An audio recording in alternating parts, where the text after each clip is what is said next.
அன்பான மக்களே, நம்ம சுவாமி கிட்ட இருந்து செம்ம அப்டேட் வந்திருக்குங்க.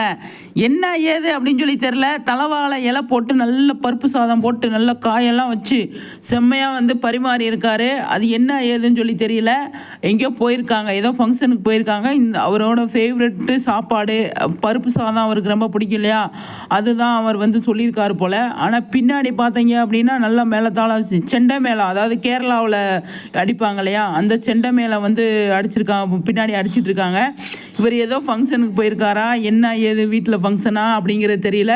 சூப்பரான சாப்பாடு நமக்கு பரிமாறியிருக்காரு சுவாமி. இதெல்லாம் நியாயமா? எனக்கு பிடிச்ச சாப்பாடு எல்லாமே பாருங்கள், உருளைக்கிழங்கு பொரியல், வாழைக்காய் கூட்டு, பருப்பு, நெய் பருப்பு, இதெல்லாம் எனக்கும் பிடிக்கும். என்னங்க சாமி இப்படி பண்ணிட்டீங்க அப்படிங்கிற மாதிரி தான் எனக்கு இருக்குது. ஆஹா, சூப்பரான சாப்பாடு நல்லா இருக்குது.